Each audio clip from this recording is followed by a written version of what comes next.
let's see this question. The question says, for the absorption of digestive material, structures present in the epithelium of digestive tract are.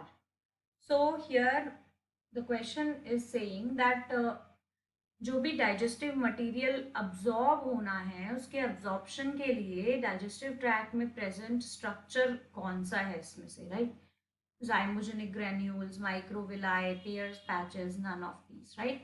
तो सबसे पहले बात कर लेते हैं इस क्वेश्चन के की कॉन्सेप्ट की। तो यहाँ से शुरू करते हैं हम क्वेश्चन को। इस क्वेश्चन का की कॉन्सेप्ट क्या होगा? Absorption in human. So humans के अंदर डाइजेशन होने के बाद उन न्यूट्रिएंट्स का अब्जॉर्प्शन होना जरूरी है, तभी तो एसिमुलेट करके हम उससे एनर्जी ऑब्टेन कर पाएंगे, राइट? या हमारी बॉडी का हर एक सेल उसे यूटिलाइज कर पाएगा। तो सबसे पहले यहाँ पे बात करते हैं हम जाइमोजेनिक ग्रैन्यूल्स की, राइट? तो क्या होते हैं जाइमोजेनिक ग्रैन्यूल्स, इनकी बात कर लेते हैं।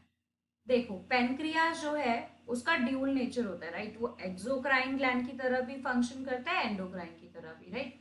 तो एंडोक्राइन जब ये बिहेव करता है, नेचर शो करता है, तब ये हार्मोन, हम यहाँ पे बात कर रहे हैं पेनक्रियाज की, तो ये एंडोक्राइन एंड एक्सोक्राइन दो तरह से रिएक्ट करता है। तो देखो, अब एंडोक्राइन तरीके से जब ये नेचर शो करता है तो ये हार्मोन सिक्रीट करता है, ये चीज़ हम यहाँ पे लिख सकते हैं। तब ये क्या सिक्रीट करता है? हॉर्मोन्स। लेकिन जब ये नेचर शो करता है एक्सोक्राइन, तब ये सिक्रीट करता है कुछ डाइजेस्टिव एंजाइम्स, राइट? अब देखो, अब कुछ एसिनर सेल्स होते हैं, एक्सोक्राइन पार्ट होते हैं वो पेनक्रियाज का, मतलब एक्सोक्राइन का पार्ट होते हैं कुछ टाइप के सेल्स जिनको हम बोलते हैं एसिनर सेल्स। ये जो सेल्स होते हैं ये स्टोर करते हैं जाइमोजन ग्रैन्यूल्स को, जाइमोजन ग्रैन्यूल्स को, राइट? और ये क्या करते हैं? बेसिकली ये सिक्रीट करते हैं और ट्रांसपोर्ट करते हैं डाइजेस्टिव एंजाइम को। तो बेसिकली इनका फंक्शन अब्जॉर्प्शन में तो है नहीं, राइट? तो दैट्स वाई जाइमोजेनिक ग्रैन्यूल्स हमारा आंसर नहीं हो सकते। देन हम बात करते हैं हमारे माइक्रोविलाई की। तो देखो, अब माइक्रोविलाई समझने के लिए हमें आना होगा स्मॉल इंटेस्टाइन के अंदर, स्मॉल इंटेस्टाइन के अंदर आना होगा, क्योंकि हम समझ रहे हैं माइक्रोविलाई। तो देखो, स्मॉल इंटेस्टाइन की जो इनर लाइनिंग होती है, सपोज ये इनर लाइनिंग है, तो इस पर कुछ फिंगर लाइक प्रोजेक्शंस होती हैं जो उसको एक ब्रश बॉर्डर अपीयरेंस देती हैं।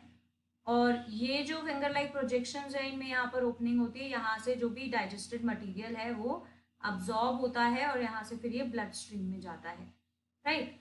तो फिंगर लाइक प्रोजेक्शंस होने के कारण यहाँ पे क्या हुआ, जो सरफेस एरिया था, सरफेस एरिया ये इंक्रीज हुआ, राइट? सरफेस एरिया इंक्रीज हुआ, और सरफेस एरिया इंक्रीज होने से क्या होता है? रेट ऑफ अब्जॉर्प्शन बढ़ता है, राइट? रेट ऑफ अब्जॉर्प्शन भी बढ़ा। तो microvilli are some finger like projections that are present in the inner lining of small intestine, जो कि क्या करती हैं? अब्जॉर्प्शन का काम करती हैं। ये अब्जॉर्ब करती हैं डाइजेस्टेड मटेरियल को। सो माइक्रोविलाई आर फॉर अब्जॉर्प्शन, ये हमारा आंसर हो सकता है। बट हम बात कर लेते हैं ऑप्शन सी की भी, दैट इज पेयर्स पैचेस। अब देखो, पेयर पैचेस की बात हम यहाँ से शुरू करते हैं। पेयर पैचेस होते क्या हैं बेसिकली? जब हम यहाँ पर बात करते हैं कि GALT, सबने सुना है ये GALT, that is what? It is basically gut associated lymphatic tissue, gut associated lymphatic tissue, तो ये जो गट एसोसिएटेड लिम्फोइड टिश्यू या लिम्फेटिक टिश्यू है, ये कंप्राइज करता है कुछ आइसोलेटेड लिम्फोइड फॉलिकल्स को, लिम्फोइड फॉलिकल्स को ये कंप्राइज करता है अपने अंदर, जो कि क्या बनाते हैं, ये बनाते हैं पेयर्स, पैचेस, जिनको हम पीपीज भी बोलते हैं, राइट। तो ये पीपीज को फॉर्म करते हैं। इनिशियली ये जो एग्रीगेटेड लिम्फोइड फॉलिकल्स होते हैं, ये हमारे आइडेंटिफाई किए गए थे राउंड अबाउट 1645 के आसपास, राइट। और इन्हीं फॉलिकल्स को नेम दिया गया था पेयर्स पैचेस का। सो बेसिकली पेयर्स पैचेस, इनके पास एबिलिटी नहीं होती कि ये ट्रांसपोर्टेशन कर सकें बैक्टीरियल या ल्यूमिनल एंटीजन वगैरह का। तो ये जो पैचेस हैं, ये इम्यून डिफेंस का इंडक्शन करते हैं, राइट। ये ऑपरेट करते हैं इम्यून डिफेंस के इंडक्शन को। So it has nothing related to absorption. These are related to immune defense, या फिर हम कह सकते हैं टॉलरेंस किसी भी पैथोजन के अगेंस्ट, राइट। तो फिर यहाँ पर क्या हो रहा है कि एक कॉम्प्लेक्स इंटरप्ले होता है इम्यून सेल्स के बीच में, जो कि इन लिम्फोइड फॉलिकल्स में पाए जाते हैं, सो फॉलिकल एसोसिएटेड एपिथेलियम के बीच में।